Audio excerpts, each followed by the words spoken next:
오늘 어버이 주일 맞이해서 자녀가 부모에게 해야 할 일, 이거는 꼭 해야 할 일입니다 라는 제목으로 말씀을 드립니다.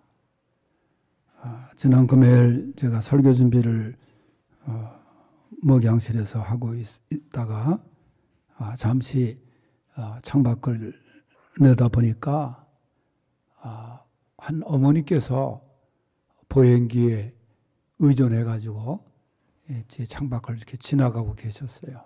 그런데 교회 우리가 넓지도 않은 그 마당인데 그 마당 건너편에 저 어머니께서 한 20분 정도를 가고 계시는 것 같아요. 그냥 천천히 움직이지 한번 뛰고 또 한참 쉬었다 가시고, 물론 우리 교회는 아니지만은 그리고 또 쉬시고 가시고 하는 모습을 보면서 저 어머니가 저렇게 살아오시는 세월, 그걸 한번 생각을 하게 됐어요. 그래서 제가 사진을 한번 이렇게 찍어 보았는데 아마 저 사진에서 어머니의 이 일생 살아오신 그 걸음을 아마 모두가 다 느끼게 될 거예요. 그러고 있었는데 이제 또 한 아이가, 이제는 아이 하나가 지나가고 있었어요. 참 그날 설교 준비하면서 제가 그 사진을 그 어머니한테, 젊은 엄마한테 내가 이 아이 사진 찍어도 돼요. 나는 화분이 지나가는 줄 알았어. 그래서 보니까 써 있는 게 뭐냐면 엄마 아빠 사랑해요. 쑥쑥 커서 효도할게요.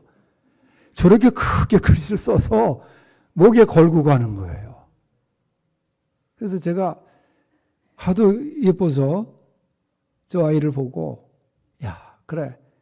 근데 그 어머니한테 이제 허락을 받았죠.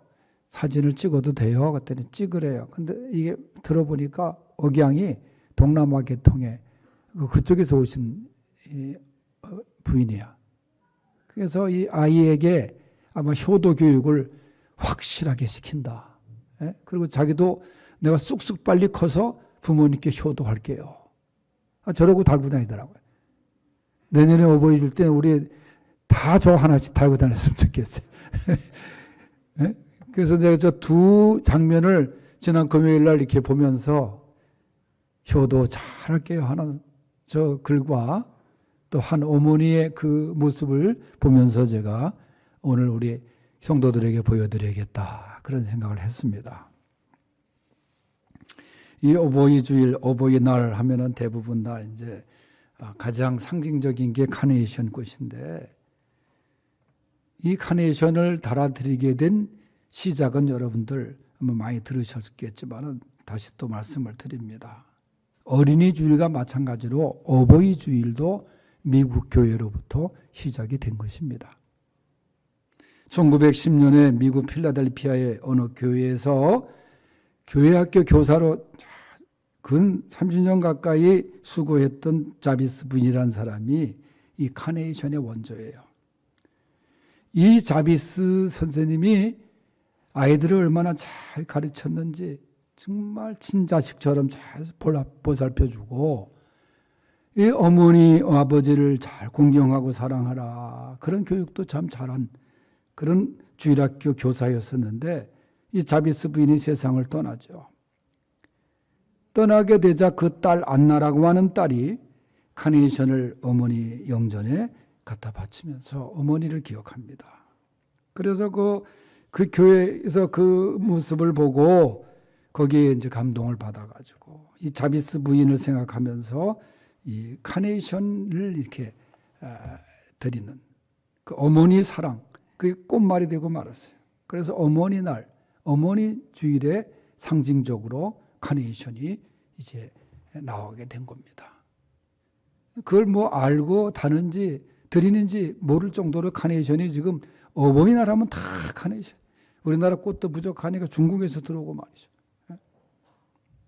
그런데 카네이션은 계절에 관계없이 피는 특징이 있어요. 더 작으면서도 아담하지 않은 특유의 모양이고 또 향기도 있고 또 은은한 매력을 전달하는 그 카네이션의 특징이 있어요. 유럽에서는 카네이션을 이 치유, 보듬음 그 의미를 두고 있어요. 그래서 그거를 카네이션 즙을 만들어서 우울수라해서 우울증을 낫게 한다는 건 민간요법으로도 사용을 한다 그래요. 어쨌든 이 카네이션을 그렇게 해서 이제 달아드리게 된 것이죠. 우리도 원래는 5월 8일이 어머니 날이었잖아요. 그러다가 어버이날로 변경이 되면서 어버이들의 은혜와 사랑을 기리는 날로 지키고 있는데, 이 어머니 날은 이 지구상의 여러 국가들이 어머니 날을 만들어서 지키고 있습니다. 여러분, 저 북한도 말이죠. 11월 16일이 어머니 날이에요. 어머니 날. 그래서 어머니들을 이렇게 모시고 또 꽃을 바치고 그러면서 이 어머니 날을 지키고 있습니다. 그러니까 어머니라는 존재는 누구에게나 다 귀한 존재예요. 예? 제가 북한에서 배운 노래 중에 그 나의 어머니라는 노래가 있어요. 이 가사에 보면은 더울세라 추울세라 이 몸을 살펴주셨네. 힘들세라 아플세라 안아주셨네. 어머니, 어머니 인자하신 어머니. 아, 효성을 다해 길이 모시리. 이런 가사에 어머니라는 노래가 있어요. 거기 사상도 없어.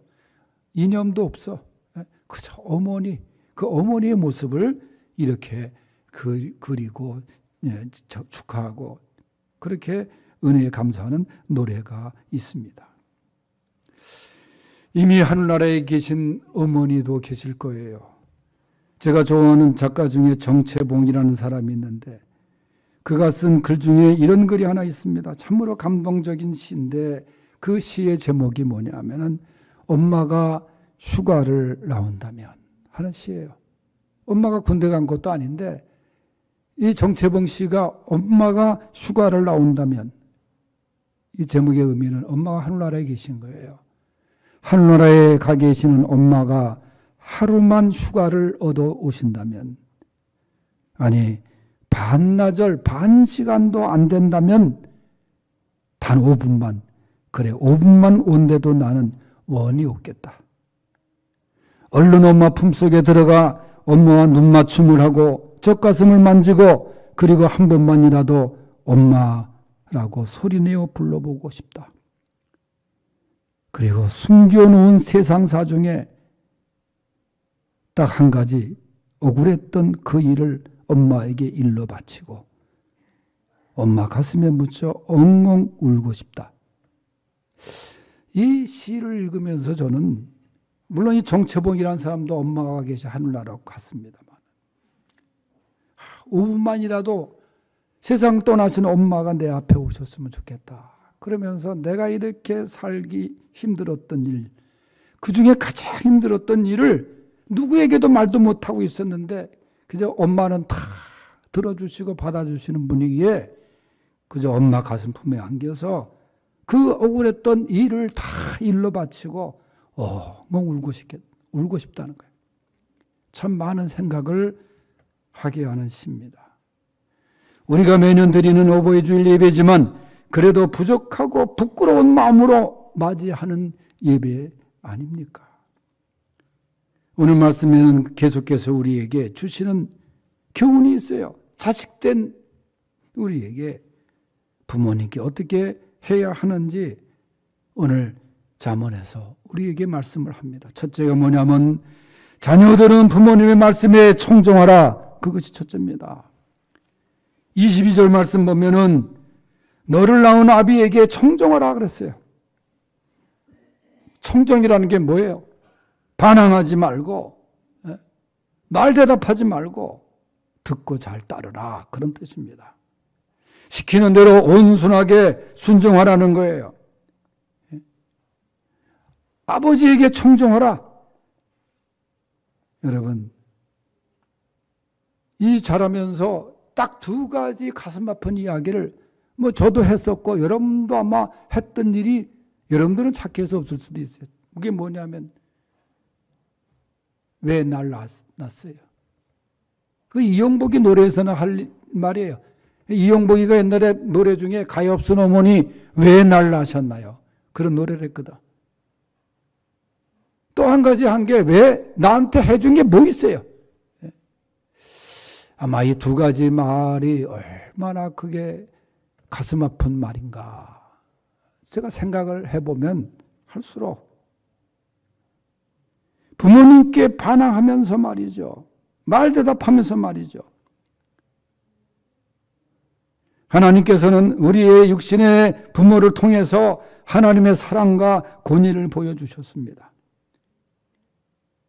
하나님의 사람들은 반드시 부모에게 청정하라 말씀합니다. 거역을 하면은 여러분 부모의 즐거움과 기쁨은 사라지게 되는 거예요. 그래서 하나님의 뜻 안에서 부모님께 절대적으로 청종하는 삶을 살아야 돼요. 부모님의 말씀이 때로는 내 생각과 다르고 현실감도 떨어지고 그럴 수 있어요. 그래도 청종해야 돼요. 들어야 돼요. 귀찮게 생각하면 안 돼요. 대충 들어도 안 돼요. 제가 예전에 한 말씀으로 기억이 됩니다만은 가나안 농군학교라고 하는 우리 기독교에서 김용기 장로님께서 세상을 떠나신 분이지만 저 경기도 광주군 지금 하남시가 커졌는데 그 경계에 있는 그 황산이라는 곳에 거기에 제일 가나안 농군학교를 세웠어요. 그 황산이라는 데가 흙이 아주 누래가지고 동네 이름이 황산이었어요. 거기에 산소통 종을 매달아 놓고 개척 정신을 외치면서 이 농군 운동을 김용기 장로님이 펼치셨습니다. 특별히 거기서 많이 강의 중에 강조한 게 효입니다. 효의 기독교의 효. 그런데 이번이 연세가 되시고 이제 둘째 아들이 저 김범일 장로님이 원주 신림면에 또 이농군학교를 만들어서 거기서 사셨는데 저도 거기서 훈련을 한 주간 받고 나온 적이 있어요. 얼마나 검소하시고 애국운동을 하셨는지. 유명한 게 뭐냐면 세수비누는 3번 이상 문지르지 말라. 치약도 칫솔 3칸 이상 짜지 말라. 이분이 철학이었어요. 근데 연세가 드셔서 이제 거기서 이제 노후 생활을 지내고 계셨는데 이 아들이 60대 중반이었어요. 둘째 아들이. 그래서 제가 학교에 있는 동안에 우리 교사들 위해서 좀 효 강의를 좀 해주세요 하고서 요청을 했더니 그날 오셨어요. 원주서부터 이제 대중교통을 이용해서 오셨는데 그때 첫 강의 시작하면서 하시는 이야기가 그날 아침에 아버지에게 인사하러 들어가서 아버지 제가 서울에 있는 학교의 교사들에게 강연하고 오겠습니다. 그 인사를 했더니 아버지가 그래. 첫째 가서 차 조심하거라. 그리고 사람들과 다투지 마라. 싸우지 마라. 이 두 가지를 얘기하시대. 아니 60이 넘은 아들이 말해요. 차 조심 안 할 수 없죠. 예? 그리고 다른 사람과 왜 싸워요? 그런데 그 두 가지를 얘기하시더래. 싸우지 마라 남들과. 예, 명심하겠습니다. 그러고 나왔다는 거예요. 부모님 말씀에 청종하는 것, 그게 효도입니다. 말씀을 잘 들어드리는 것, 그거 어려운 거 아니에요. 부모님 말씀에 청종하십시오. 우리가 하나님 말씀과 부모님 말씀에 청종하면 반드시 잘 될 것이라고 성경은 말씀합니다. 부모님께 청종함으로 부모님을 즐겁게 기쁘게 드리는 우리 성도들이 되시기를 축원합니다. 두 번째는 부모님을 경히 여기지 말라 말씀합니다. 내 늙은 어미를 경히 여기지 말지니라. 늙은 어미를 경히 여기지 말지니라. 아버지보다는 어머니를 가볍게 함부로 여기는 경향이 있어요. 사실 아들들은. 아버지보다는 어머니를 더 경히 여긴다고.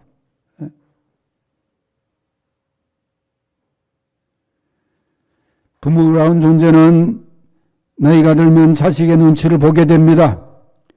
자식의 말 한마디에 많은 생각을 하시는 분들입니다. 그러므로 자식들은 부모님의 마음을 헤아려서 경히 여기지 말아야 돼요.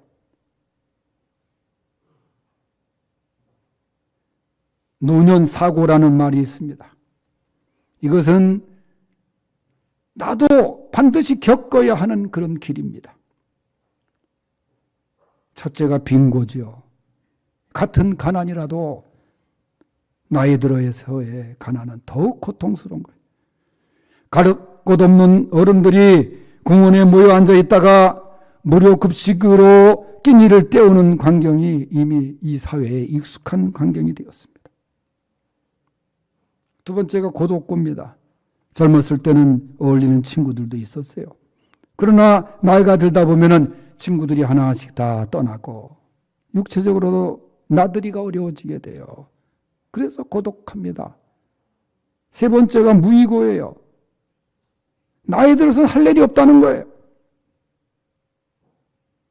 그나마 몸이 건강하고 그 돈도 좀 있으면 할 일이 있다고 하지만은 그러나 정말 이 마땅히 할 일이 없는 그런 일종의 정말 그것은 하나의 아픔이죠. 마지막에 병고죠. 늙었다는 것은 육신이 닳았다는 뜻이기도 합니다. 오래 사용했으니 여기저기 고장이 나는 것은 당연하지요. 노인병들에 의해서 얼마나 많은 어른들이 고통을 겪고 있습니까? 늙는 것도 그런데 이렇게 고통은 옛날이나 지금도 앞으로도 모든 사람 앞에 피할 수 없는 현실이에요. 지금 우리나라가 빚이 얼마나 많은지 그나마 지금은 이제 우리 기성세대가 앞으로 젊은 세대들이 치명적으로 고통을 당한다는 거예요. 돈이 없어서. 다 바닥나고 연금도 바닥나고 말이에요. 여러분 이렇게 나이 들면은 결국은 혼자입니다. 이런 상태에 있는 부모를 존중하고 극진하게 섬긴다는 것이 말이 쉽지 정말 어려울 것입니다만은 그러나 그래도 우리가 경히 여기지 말고 끝까지 돌보고 모셔야 되는 거예요. 부모들이 자녀들 다 키우느냐고 자신의 몸 단장도 못하고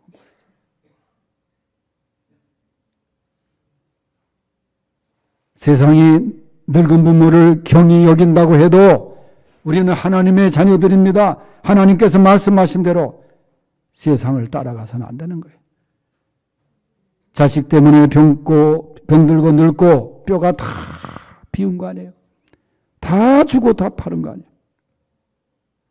더 이상 줄 것이 없는, 주지 못해서 미안해하는 존재. 그런 늙으신 어머니를 경히 여긴다면 자식도 아니죠. 며칠 전에 요양원에 계신 어머니를 제가 뵙고 왔는데 말씀 안 하시니까 말씀을 듣지 못하고 왔어요. 말씀도 못 하실 정도로 이제 여러분 어심여기고 무시하고 경히 여기지 않는 세상 풍조 따라가지 말고 그죠. 오늘 주신 말씀에 있는 것처럼 네 부모 세 번째로 즐겁고 기쁘게 드리는 자식들이 되어야 합니다. 25절 마지막에 보면은 네 부모를 즐겁게 하며 너를 낳은 어미를 기쁘게 하라. 부모님을 즐겁게 하는 것이 자녀의 책임이라는 거예요. 아무리 다른 사람을 즐겁게 해도 부모를 즐겁게 해드리지 못하는 사람은 다 소용없는 거예요. 우리나라 말에 60 넘은 아들도 80 넘은 앞에서 재롱을 피워 즐겁게 해드린다는 말이 있습니다. 이런 기능적인 것이 아니라 온몸 마음과 삶으로 즐겁게 드릴 수 있는 자녀가 되어야 돼요. 자식에게 관심도 우리가 쏟아야 됩니다. 당연하죠. 그러나 못지않게 부모님께 대한 관심과 사랑이 있어야 될 것입니다. 세상에 무엇도 부모님만큼 귀할 수가 없잖아요. 구제역이 한창이었던 지방에서 가축을 살처분 할 때 암소를 안락사시키기 위해서 근이완제를 주입하자 어린 송아지 한 마리가 어미 곁으로 다가가 젖을 달라고 막 보챕니다. 보통 주사를 맞으면 소가 10초에서 1분 내에 숨을 거두는데 그 어미 소는 그 주사를 맞고도 태연히 젖을 물렸어요. 계속 시간이 갈수록 어미 소가 다리가 부르르 떨리고 그런 상태에 끝까지 버팁니다. 그러다 송아지가 어미 젖을 떼자 비로소 그때 이 어미 소가 털썩 쓰러져 죽었습니다. 온몸이 굳어가는 상황에서도 새끼를 위해 모질게 고통을 참아하는 이 암소의 그 모정이 그 광경을 지켜보던 수의사, 그 직원들, 군청 직원들 보고 정말 눈물을 흘렸다는 이야기를 들었습니다. 짐승도 이렇게 자식을 사랑하지 않습니까? 부모님을 공경하고 부모님께 효도하는 것은 한시적입니다. 그러므로 살아계시는 부모님께 잘 할 수 있길 바랍니다. 또 이미 하늘나라에 가 계신 부모님들의 그 사랑과 정신을 다시 한번 오늘 가슴에 살려서 믿음으로 잘 살아갈 수 있는 우리 성도들 될 수 있기를 주의 이름으로 축원합니다. 하나님 아버지 감사합니다. 자녀가 부모에게 반드시 해야 할 일 말씀을 통해서 우리에게 주셨습니다.